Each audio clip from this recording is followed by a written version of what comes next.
100%.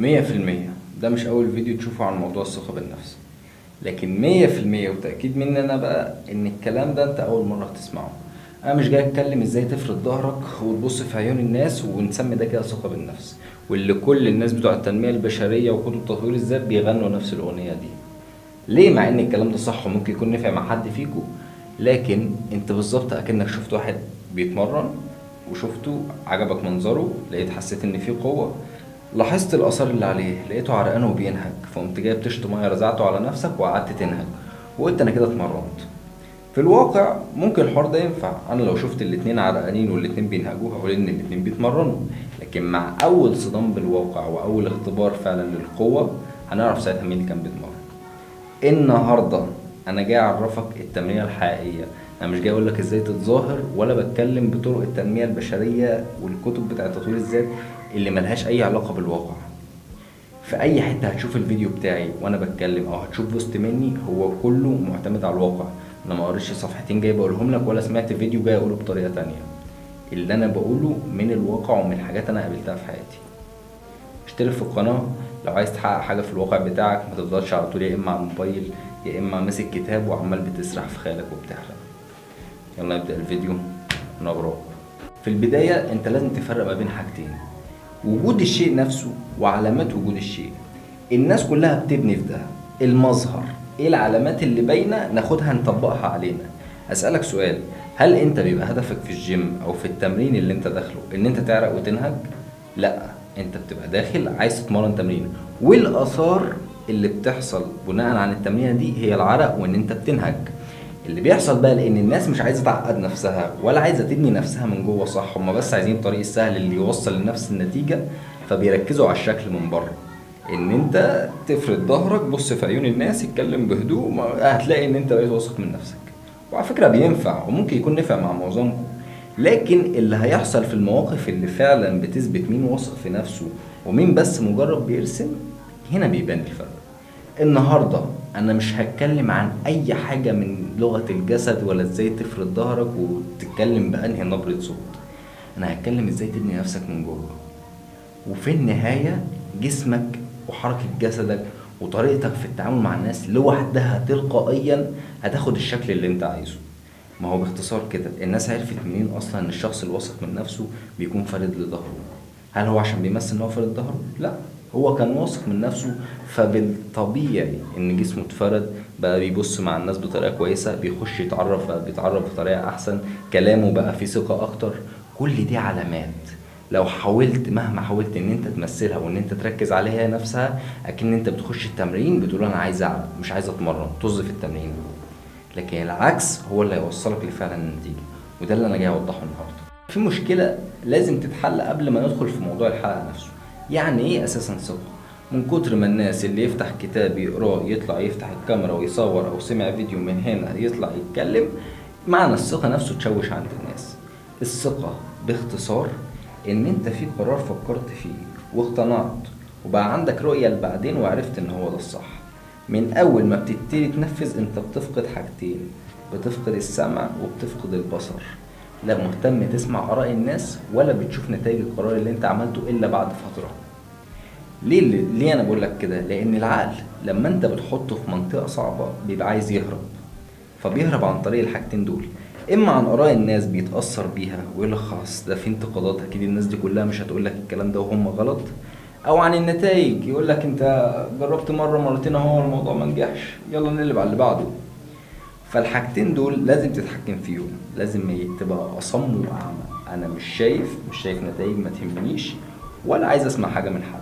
انا ده اقتنعت بيه خلاص وعرفت ان هو ده اللي هيوصلني، فهو ده اللي هعمله لحد ما اوصل. طيب دلوقتي انت فهمت يعني ايه ثقه.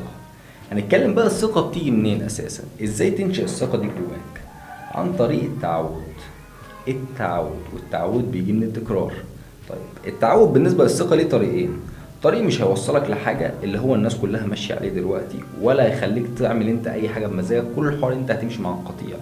والطريق التاني ان انت هتبتدي تبقى انت صاحب قرار نفسك، وبالعكس هتبقى قائد. دلوقتي فهمت يعني ايه ثقه، وهي بتعدي بمرحلتين: اول مرحله ان انت فكر في القرار وتثق فيه وتعرف ان هو ده اللي هيوصلك وهو ده اللي هتنفذه. تاني مرحله ان انت بتفقد حاستين: السمع والبصر. منين بقى بتيجي الثقة؟ بتنشأ منين؟ ازاي تبني الثقة جواك؟ عن طريق حاجة واحدة، التكرار والتعود. طيب التكرار والتعود لإيه؟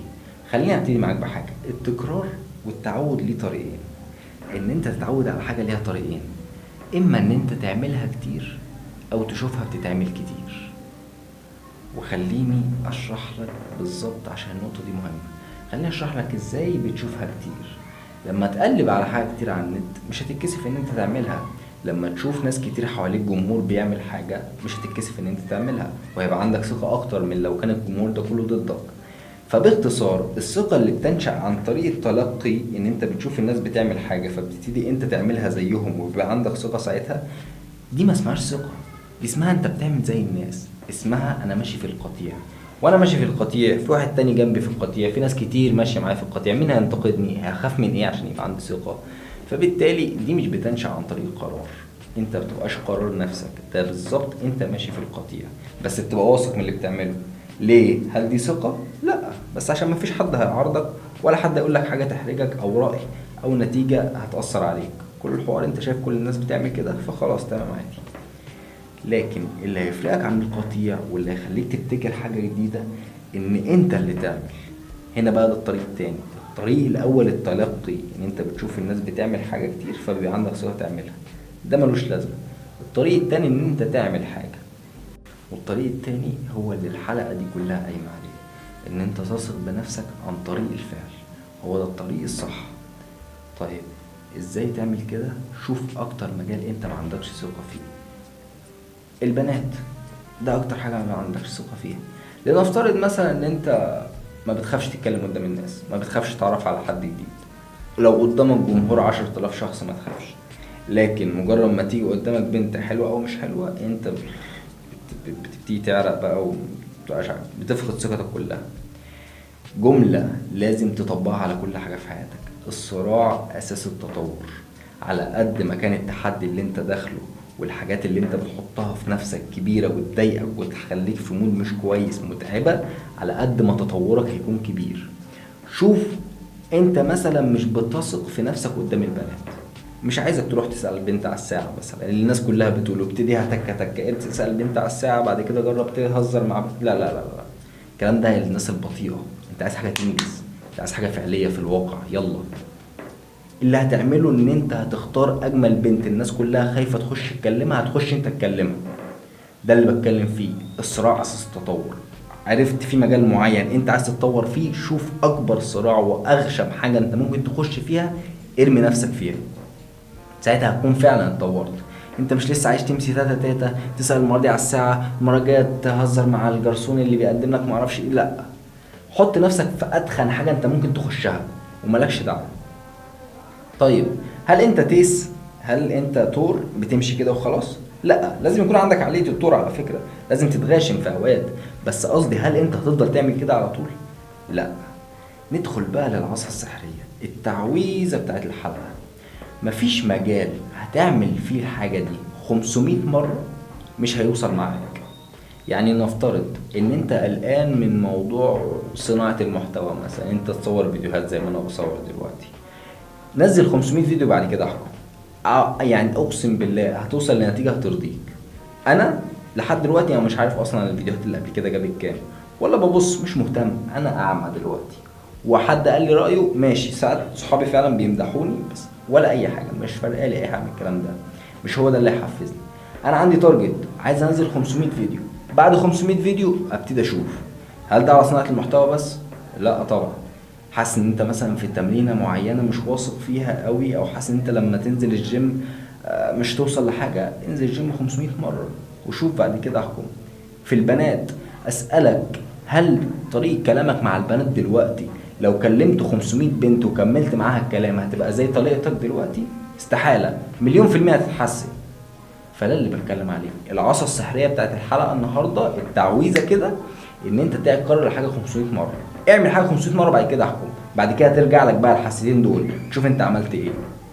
انما شغل مرتين، نزلت الجيم والله 15 حصة بس يعني ما حسيتش تغير جامد، لا. عندك مفتاحين: اول مفتاح ان انت تخش في اغشم حاجه، لان الصراع اساس التطور. شوف اتخن حاجه واكتر حاجه هتحطك في وضع نفسي مش كويس، خش فيها، ساعتها انت فعلا هتتطور. الصراع التاني ان انت تعمل حاجه 500 مره. انا يحيى في الحلقات دي وفي كل حته هتشوف فيها الوش ده هكون بتكلم عن حاجه على الواقع. انا مش هتكلم عن تطوير الذات، مش هتكلم عن كتب التنميه البشريه، انا هتكلم عن حاجات انا عشتها. فمن دلوقتي لحد كل الحلقات اللي انا هنزلها تسمع من هنا وتطبق. انا مش بتكلم عشان احسسك احساس حلو وهديك الثقه، انت ممكن تكون خدت الثقه دلوقتي وانت بتسمعني، الثقه دي بلح ملهاش اي 30 لازمه. هنخش بقى على الموضوع كمان. احنا دلوقتي عايزين ننتقل لليفل اعلى. في الاول كنا ما عندناش ثقه بنفسنا، دلوقتي بقى عندنا ثقه بنفسنا. بعد كده عايزين نبقى قاده. مفيش قائد او رئيس في الدنيا ما عندوش ثقه بالنفس. عايزين نتكلم عن مبدأ العدوى. العدوى يعني حاجة انت بتبقى عندك بتعدي بيها اللي حواليك. كل المشاعر معدية، كل المشاعر معدية، الخوف، الجرأة، الثقة، الشجاعة، كل ما هو مشاعر معدي. تعال اديك مثال يوضح اللي انا عايز اقوله. لنفترض ان انت ماشي مع واحد صاحبك عادي، يعني واحد صاحبك عادي في شلة عيال رزق، وانت رايح تتخانق قال لك لا يا اسطى خلاص بقى فكك معلش وبتاع. انت صممت ان انت تروح تتخانق ورحت وعملت حوار وبتاع. هل طريقتك في الخناق وثقتك وانت رايح هتبقى زي مثلا لما تتنكش وانت معاك البلطجي بتاع الشارع بتاعكو؟ استحالة. الحوار عامل اكنك كده انت اخوك الصغير راح يتخانق وهو جايبك، او هو جايب واحد صاحبه وهو جايبك، اكيد بيبقى داخل في ثقة في الحوار. ليه؟ الحوار معدي. فعشان تبقى قائد او تبقى الناس تشوفك كقدوة لازم يكون عندك ثقة اعلى من معظم الناس، لازم تكون الناس بتتعدي منك بالثقة، سواء كانت الجرأة او المشاعر او الخوف، اي حاجة هيبقى فيه عدوى. لازم تكون انت واثق من نفسك اولا، لان من فقد الشيء لا يعطيه. لازم تكون ثقتك في نفسك اعلى من العادي، يبقى الناس تستلهم، يبقى عندك فيض ليك وللي حواليك، ومهما حصل ما تتهزش. انا غراب، اشترك في القناة عشان تشوف باقي الفيديوهات. الحلقة اللي جاية هنتكلم عن اكتر ميدان بيبان فيه الجرأة، الشارع. هنتكلم عن كل حاجة في الشارع، من ناحية الجرأة والخوف من خناقات، ومن ناحية الضرب. انا غراب، استناني الحلقة الجاية.